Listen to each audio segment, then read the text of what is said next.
animosity.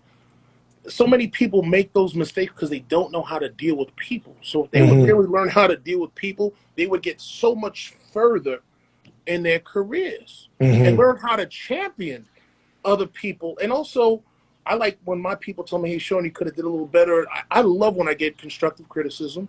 You know, I just do the best I can and, you know, that I can do in creating a character. That's all I do. And once I'm done with it, I forget about it. I'm on to the next. But it's really important. A lot of actors, I think they make mistakes in the industry moving forward. When the money starts to come, they're not doing the right thing. They're not holding the money down to where, like, I know, okay, I have something that's coming up in a month from now. It might carry me for 6 months. You just never know when you can keep on going. But I made enough smart decisions with other jobs that I did where I can sustain myself for a year. I'm good. You have to. But it took learning and reading and being around the right people, because there's nothing worse than trying to audition for a job that you really need. You're desperate. You're like this. I've been there before where I'm like this. I'm just overselling and shit. Now it just seems like when you're not overcompensating yourself. They see, wow, this person's confident. They really don't care. If they can, you know, use my character and they like what I bring to the table, good. If not, okay, next. God did not get you to this point in your life for him to say, I'm done with you. So I always remember that when, okay, I'll go through a streak of, I'm talking 8 to 10 self-tapes and nothing happens. People don't understand that shit is exhausting. It costs me money.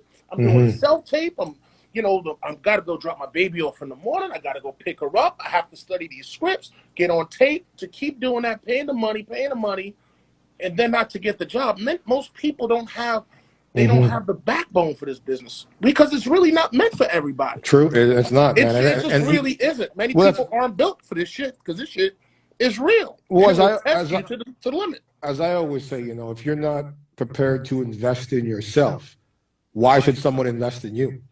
You know, a lot of people don't understand that when it comes to the business. Is that, like, you know, where they want the things, but they don't understand that the business comes with sacrifice. Like, you're going to sacrifice friendships, you're going to sacrifice relationships, you're going to sacrifice, you know, your health.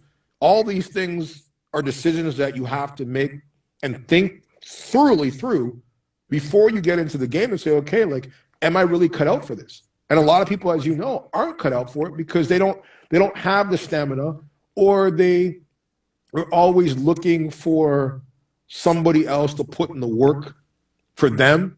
Or you get the people, number one, that think that they're owed something. And it's like, this business doesn't owe you There's so many anything. people who have that entitlement mentality. And look, I get it. I dig it. I got stories for days, man. And I could say shit that just blow your mind. But I've learned I have no entitlement attitude. I'm serious about my business. When that comes up, I'm hard on management. You can't be afraid to know your worth and say, hey, this is what I want. This is what it is. And you also have to be willing to walk away from a job if you feel that you're deserving of more. You have to look at where you are personally and economically and saying, hey, can I afford to say no to this job? If it doesn't go against the grain, but you love the work, but you need the money, you got kids. Everyone has a different level of circumstances. You know, it feels good to not have to worry about a bill. But there are people who are, you know, still waiting tables, hustling just to, you know, not be buried. So I understand that struggle because I've been there before, you know, about 4 to 5 years ago. I understand the grind. Can't nobody tell me nothing. You know what I'm saying? So for you, when it comes to, like, you get presented with the role, what makes you, like, what is the thing that attracts you to a role? What makes you decide whether or not this is the right role for me? What, you know, that you want to take on? Do you have a process in that? Of course I have a process in that. Okay, If I audition for the role, there are many auditions, my manager could contest to this, that I look at them like, that's just not me. I don't like the language. I understand it's a character, but it's just not who and what I am. I don't want my kid to see me saying or acting that way. That's me personally. Most roles that I'm offered, I like. I won't take something that I'm not enjoying to do. I'm okay. It's okay for me to say no. One of the best things you can learn in your life to do is to say no. Say no. So many people just always want to say yes and be appeasing to everyone to a production. I've learned that many times I was working on this show. I lost out an opportunity. Oh man, this was a killer. This bothered me. I know we're talking about the typecast role, but this was the biggest guest star role that I had. It was on FBI's Most Wanted. Last year I shot it. I couldn't shoot it. They changed the episode because they wanted me for this character. And I was shooting Family Business here, and then they made an offer. You know that you're moving forward in the business when you start getting offers. So I got the offer. I looked at the script. I was like, oh, this is great. I'm helping this guy break out of prison. I know all of his secrets, and I'm getting interrogated by these officers. Then COVID hit. Yep. I shot the episode, finished the episode on March 13th. Everything closed up the 17th, and then they ended up not using that episode on the show. But then my manager gave me a good perspective. He said, Sean, you got paid for the episode. You shot it. It didn't air, but it gives you an opportunity because you weren't seen on the show to go into bring you back. Different. Yeah. So you just learn. But because it was a prison role, I was a little bit iffy about it. I was like, do I want to do this or not? But then when I saw the actors and it being all about me in the interrogation room, it just gave me so many different things to fuck with the different characters. Oh, it was a great situation, but I don't take roles that I don't like, and I know how to say no. So if I say yes, it's because I like it. I'll do it, even if it's not a crazy big role. I'd rather take a small role in a big movie than a shitty role in a independent all day long. You know what I'm saying? Don't forget, guys, if you're just hopping into the room, welcome to another edition of episode 23, Hot Topic Celeb TV. You can find us right here on HotTopicCelebTV.com. Each and every Sunday service, Hollywood actors, producers, directors in conversation. I'm your host, DTeflon on the MIC. Tonight, joining us in the building, Sean Ringgold from BET Family Business. So, continuing, Sean, you then, after that, navigated in the sense to being probably the biggest blessing, I think, for any person is becoming a father.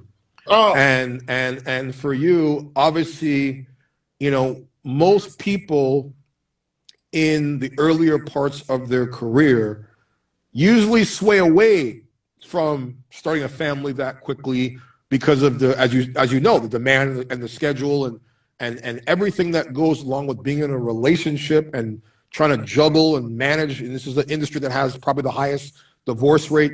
For you, how was that transition from being, carefree and then all of a sudden being thrust into fatherhood, then thrust into, being a married man and all the things that come along with that, and then trying to balance a career in the industry? All right. So when I found out I was having a baby, I always do something called mentorship. So I went to my friends who had children because I believe that you should get advice from people who are where you want to be in your life. Some people get the wrong advice, and that's why they go in the wrong direction. You have to. I would not seek, if I know my friend has been divorced 2 or 3 times, I'm not asking him for the information on how do I keep this relationship right, how do I be a good father. If I know this person's a deadbeat, they don't take care of their child support, they're not doing the right thing by their family, I don't ask those people for, information on, or what do you call it, advice whatsoever. So I went to people who I honestly respect and love that are actors and entertainers in this business that have families and they have a good unit. How are you making it work? I was scared to death. Why? Because it was unexpected. 2, now you have another mouth to feed and a lot comes along with it. In the acting world, when you have to just take care of yourself, that's good. But then when you have a family that you have to take care of, whole new story, my friend. Whole new story. Now you're like, do I need to, keep doing my entrepreneur and get back into this, get back into that? But I want to stay on course. Why? I want to stay on course because at this level, through the grace of God, where I'm at, one job can sustain you for 2-3 years if you play your money right. One series regular role, that's it. You can be good, especially if you live within your means and you're not doing anything stupid and buying frivolous nonsense. You can be very, very comfortable. And a lot of people, they just go above and beyond. I don't have that problem because I was around all that shit when I was a bodyguard. And I have friends that got the Rolls and all that other stuff. So I don't need to buy it. I could borrow it. My And I friends see the always rise got you in car ride. companies. I I'll see go and pay the money and rent it. They give me it at half price, and I'm living life. Mm-hmm. I don't have to worry about, I'm going to go spend $250,000, $300,000 in that car. I stay within my range. My biggest thing right now is acquiring a home that I can really be proud of and that my family can grow into. So moving forward, shout out to my friend Dave Famiro. I was scared to death. Dave Famiro, he worked with me on One Life to Live. He was on Power. He was the detective. He's on the LA show with Gabrielle Union. No, he's a great talent, man. I've always loved his work for years. My friend for 20 years. His wife, Melissa Famiro, on the Brooklyn Nine-Nine. Love them, my people. So I said to him, bro, I'm nervous. I don't know what to do. I'm having a kid. This is real. I was scared to death. You know what he said to me? I can't believe it. It was so beautiful. He said, Sean, God knows that you have another mouth to feed. Don't worry about it. You're going to be just fine. He says, God knows that you have more to take care of. And I was like, wow. It's not about me. It was about God sustaining me. All of a sudden, all these shows you started hitting. Boom. And I'm talking money, made more money than I ever made in my career. Started making money in 6 months than I did previously. So I've learned that we can't forget to trust in God. Many times we think that we got the answers. He has the answers. He knows what's happening, before we even know what's happening. He just wants to see how you're going to act under pressure. Are you gonna, throw your cards in? Are you just going to stay loyal and keep doing the work? And through the grace of God, man, these jobs continue to keep coming, and everybody is great. I just remember, he says, God knows that you have more mouths to feed, and he just continued to keep providing, but I continue to doing my best to be a good person and just try to be a good father. And it's a lot of work, bro. What's the thing though? Being like, it's the best work you can do. Well, that's the thing. Like for you, like being obviously, at times being away, from your daughter, and obviously in the earlier parts, because when you got to book a show and you're off for a couple of weeks, or you're booking a movie and you're off for however long. How do you adjust to that transition? Like how do you balance that? I'm going to give you the honest answer, man. I don't want to sound like a bad guy, but it's true. Because I'm a very hands-on father. Every morning, you see I do the Instagrams. She's in the car. I pick her up. We go to the park. We do the ice cream every day. When I have a moment to be away for 15 days, I start missing them about a week out when it's time to go home. But the first 2 weeks, because we have FaceTime, we have phones, I can see them. I can look at the cameras in the house, seeing them in and out of the Ring doorbell. It feels like I'm still there. I miss, when she gives me that look with her eyes like this. I miss you, Dad. The other day, she was, kissing my picture on the wall. I started crying. I'm like, well, this is a part of it. This is a sacrifice. You have to be, you have to, whether it's LA, Georgia, I have to work and build a brand. That's what this is all about. And you want to sustain your family. And I'm glad that I did it when she was younger, so she's used to it. It's not the worst thing in the world. But I can't wait till I'm in a place when this COVID thing is done. I could have flown them out. On my days off, we could have, went, Laguna Beach, Newport Beach. I have friends all over the place. You know what I'm saying? I could have been down in Malibu, a million places I could have brought my family. When COVID is over, it gets easier because you could always just, hey, bring the kids. That's it. Yeah. And now you got to. money.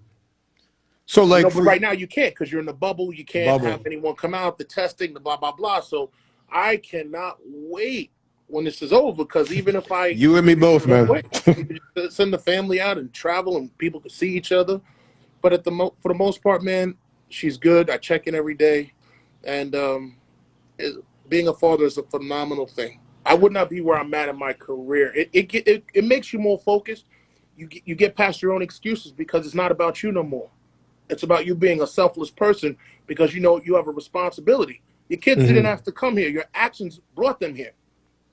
So, no matter what's going on, and sometimes kids make you want to just strangle them. Did you, I mean, even from time when you started, did you always see yourself getting into the acting game eventually? Was that your first passion? Or did you have another passion and just sort of as you said, ended up in your lap?